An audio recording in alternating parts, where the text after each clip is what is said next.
हिंदू राष्ट्र? किसने मना किया है? कैसा हिंदू राष्ट्र? नफरत वाला हिंदू राष्ट्र, भूखा नंगा हिंदू राष्ट्र, अनपढ़ हिंदू राष्ट्र। भारत हिंदू राष्ट्र बन जाता तो भूखा नंगा बनेगा भाई जो आज हालात है, ये 8 साल के अंदर जो बना है, भूखा नंगा ही तो बना है। क्या बना है बताओ ना योगी जी, कैसे मुख्यमंत्री हो गए बताओ ना? जबरदस्ती वोटों में मैनिपुलेशन करके जनता ने वोट दिया, एक निष्पक्ष चुनाव प्रक्रिया के तहत अगर वो मुख्यमंत्री बनते तो उनको मुख्यमंत्री माना जा सकता था। एक मिनट, अब आपसे मेरी लड़ाई हो जाएगी इस विषय के ऊपर। जाति धर्म भाषा क्षेत्र के ऊपर जो भाजपा और कांग्रेस बांटने का काम कर रही है, आप जैसे पत्रकारों की वजह से उनको समर्थन मिल रहा है।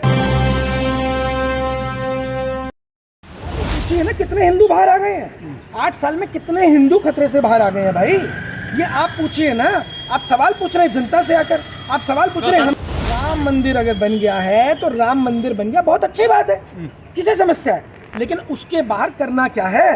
क्या अंधभक्तों को कटोरा लेकर बिठाया जाएगा वहां पर? रोजगार दो भैया, रोजगार कहाँ है? देश के युवा को रोजगार चाहिए। कितने पकौड़े तलने हैं? क्या फौजियों की बंदूक के अंदर पकौड़े डाल के अटैक करोगे आप पाकिस्तान पे, चाइना पे? दूसरा पुल बन चुका है अरुणाचल प्रदेश के अंदर चाइना का। हम विरोध नहीं कर रहे भैया, हम मार्गदर्शन कर रहे हैं। विरोध करती है कांग्रेस, जिस कांग्रेस के निकम्मे नेता जो विरोध करते हैं, कांग्रेस के निकम्मे नेता। बिल्कुल, अगर कांग्रेस ना होती, कांग्रेस वो गंदी नाली है जिसमें भाजपा जैसे कीड़े जन्म लेते हैं। अगर सही तरीके से बात जानना चाहते हैं तो मैं आपको पूरी जानकारी देने के लिए तैयार हूँ। आज से 30 साल पहले, 40 साल पहले के जो नेता थे वो कौन थे जो देश के बारे में सोचते थे? आज की तारीख के अंदर जो कांग्रेस है वो कांग्रेस नहीं है।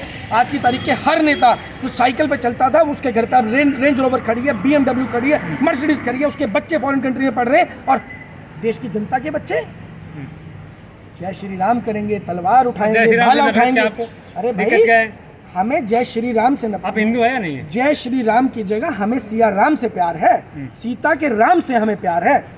जो ये जय श्री राम का नारा है, ये एक राजनीतिक नारा है जो राजनीतिक तरीके से नफरत फैलाने के लिए समाज में लाया गया है। और हम आप जैसे पत्रकारों के ऊपर सवाल उठाना चाहते हैं कि आपकी जिम्मेदारी थी कि इन सवालों को ना पूछकर आप हमसे आगे का मार्गदर्शन पूछते। हम सरकार को कहना चाहिए था कि आप क्या ला रहे हैं, कैसे आप सरकार को मार्गदर्शन करेंगे। हम मोदी सरकार को मार्गदर्शन करने के लिए तैयार हैं। तमाम मुद्दे तो माहौल बनाया जा रहा है, इसमें कैसे मार्गदर्शन करेंगे? देखिए, मैं आपको बता देता हूँ, श्रीलंका के अंदर विरोध करने का श्रीलंका के अंदर जो हुआ है, राजपक्षे जिनकी जो स्थिति हुई, उनको आर्मी बेस में शिफ्ट किया गया, फैमिली उनकी देश छोड़कर चली गई। उन्होंने विपक्ष को ये बोला कि आप सत्ता को संभाल लीजिए, और यही अभी देश में होने वाला है। अच्छा। लेकिन मैं आज आपको बता देता हूँ, मैं अभी बता रहा हूँ आपको, यहाँ पे विपक्ष की जो स्थिति है वो भी देश को नहीं संभाल पाएगी। लेकिन क्योंकि हम जैसे लोग श्रीलंका में नहीं थे, इसी वजह से श्रीलंका का ये हाल हुआ। और हम आपको गारंटी दे रहे हैं कि अगर आज नरेंद्र मोदी देश से जाने की बात करते हैं, रिजाइन देने की बात करते हैं, तो आज की तारीख के अंदर हम देश को पूरी तरह संभालने के लिए सक्षम है। हमारे पास पूरी टीम करेंगे। भगवा पहन कर क्या पेट भर जाएगा? क्या भगवा गले में डालने से थाली में भोजन आ जाएगा? क्या भगवा पहनकर रोजगार मिल जाएगा? हमें किसी से नफरत नहीं है भैया, हमें नफरत कट्टरता से है। जो 5% कट्टर लोग कांग्रेस और भारतीय जनता पार्टी ने पैदा किए हैं, उन कट्टर लोगों ने देश को बर्बाद किया है। वो कट्टर लोग इस सारी की सारी बर्बादी के जिम्मेदार हैं। भारतीयता का सर्टिफिकेट जो लोग मांग रहे हैं ना, मैं उनको बता देता हूँ, 8 अगस्त 2023 को नरेंद्र मोदी को अपनी भारतीयता साबित करनी होगी। या तो वो अपने नाम के साथ भारतीय जोड़ेंगे उस दिन, नहीं तो फिर उनको कुछ और जोड़ना होगा, बताना होगा कि इस देश से वो बिलोंग करते हैं। राम मंदिर की भी अगर बात करते हैं, अगर आप बात करेंगे सुप्रीम कोर्ट के निर्णय को जब आप पढ़ेंगे तो उसमें क्या कहा गया, उसमें स्पष्ट कहा गया कि क्योंकि आस्था का विषय सरकार के नहीं, शिवलिंग की बात करें या फव्वारे की बात करें, अभी तो ये क्लियर ही नहीं हुआ ना, अभी तो क्लियर ही नहीं हुआ। शिवलिंग नहीं फव्वारा है। नहीं, आप ये प्रमाण देना चाह रहे हैं, आप जबरदस्ती फोर्सफुली ये साबित करना चाहते हैं कि वो शिवलिंग है। तो आप तो पूरी तरीके से क्लियर बता रहे हैं, स्वीकार कर रहे हैं अपने सवालों से कि आप भारतीय जनता पार्टी के पत्रकार हैं। आप पूरे सवाल ही वही पूछ रहे हैं, आपको सही मुद्दे के सवाल ही नहीं पूछना चाहते ना। आपको मुद्दे का सवाल नहीं है ना, भारतीय कौन है? मैं आपको जवाब दे रहा था ना, भारतीय कौन है? संविधान के मुताबिक भारतीय वो व्यक्ति है जो किसी भी दूसरे भारतीय के साथ जाति धर्म भाषा क्षेत्र और लिंग के आधार पर किसी भी तरीके का भेदभाव नहीं करता।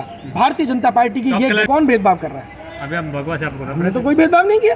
ये तो आप जबरदस्ती अपने लफ्जों को हमारे मुंह में डालने की कोशिश कर रहे हैं।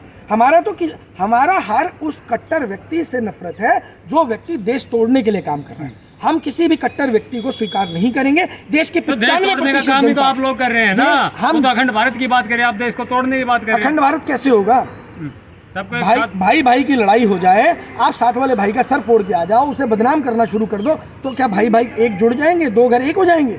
ऐसा नहीं होता। तो कैसे होगा? पहले आपको खुद को सक्षम बनना होगा। पहले खुद सर फुटवाना। बड़े भाई के तौर पर भारत को अपनी जिम्मेदारियां निभानी होंगी। आज भारत अपने आप में तो कमजोर होता जा रहा है। जब भारत अपने आप में कमजोर कहाँ हो रहा है? डंका बज रहा है। कहाँ डंका बज रहा है? अभी आपने कल जापान वाला वीडियो नहीं देखा क्या?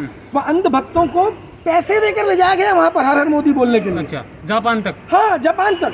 क्या कर रही है ये सरकार? इतनी फजीहत हो रही है, बाइडन के गले पड़ने जा रहे हैं नरेंद्र मोदी जी। बताइए कि जबरदस्ती जाकर के किसी के गले पड़ने से क्या हमारे प्रधानमंत्री पद की प्रतिष्ठा कम नहीं हो रही है? हमारे देश के प्रधानमंत्री पद की गरिमा बहुत बड़ी गरिमा है, कहीं कम नहीं हो रही है। डंका बज रहा है विश्व में, लोगों की नजर उनके जूतों पे आज लगती है। आज आप बाइडन के गले पड़ रहे हैं जाकर। आप उस वक्त को भूल गए हैं जब आपने वहां पर डोनाल्ड ट्रंप के लिए बोला था, अब की बार ट्रंप सरकार। मोदी जी के पैरों पे ही तो है। मोदी जी विश्वगुरु बना तो दिया भैया, अभी उन्होंने भारत को विश्वगुरु बना दिया, अभी पूरे विश्व को भी विश्वगुरु बनाएंगे। अभी भूखा नंगा बनाएंगे पूरे विश्व को भी, जैसे भारत को बना रहे हैं। गुजरात में थे तो गुजरात को भूखा नंगा बना दिया, भारत में आए तो भारत को भूखा नंगा बना दिया। सब कुछ दे दो ना अदानी को।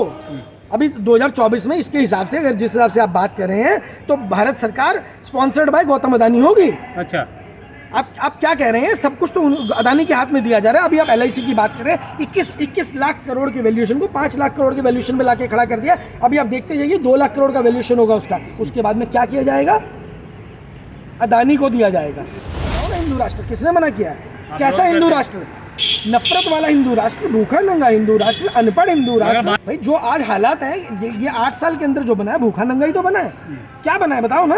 बने बनाए एयरपोर्ट या बनी बनाए रेलवे लाइनें तो इनसे चल नहीं पा रही, वो तो उठा करके दिए जा रहे हैं। अभी आप देखते जाइए, कॉन्ट्रैक्ट पे नहीं दे रहे हैं, ओनरशिप जा रही है, रेवेन्यू उनके पास जा रहा है। और मैं आपको बता देता हूँ आज आपके चैनल के माध्यम से, आपके व्यूअर्स को पता होना चाहिए जो बात मैं बताने जा रहा हूँ। बताइए। भारत सरकार के पास दिसंबर तक देने के लिए सैलरी के लिए भी पैसे हैं, पेंशन के लिए भी पैसे हैं, लेकिन जनवरी 2023 आप तारीख लिख कर रख लीजिए। देश के अंदर जो हालात होने जा रहे हैं, अभी श्रीलंका में आपने सिर्फ ट्रेलर देखा है। अच्छा, भारत के अंदर उससे भी बहुत बड़े स्तर के ऊपर त्रासदी होने जा रही है। मतलब आप ये कहना चाहते हैं भारत के हाल श्रीलंका से भी बुरे होंगे? उससे बुरा होगा, लेकिन क्योंकि हम हिंसा नहीं करते हैं, हम गांधी जी को मानते हैं। यहाँ मैं आपको बता देना चाहता हूँ कि जनता नेताओं की नहीं मारेगी, प्यार से मारेगी जरूर, लेकिन संपत्ति को जलाएगी नहीं, संपत्ति पे कब्जा करेगी। क्योंकि वो संपत्ति किसकी है? वो संपत्ति देश की जनता की है। अवैध कब्जा करेगी तो बुलडोजर चल जाएगा। अरे भैया, संपत्ति जो नेता साइकिल पे चलता था आज रेंज रोवर पे चल रहा है, उसने इतनी संपत्ति कहाँ से बना ली? मेहनत से। हाँ, यही तो मैंने को सवाल पूछना था, आपके मुंह से निकलवाना था।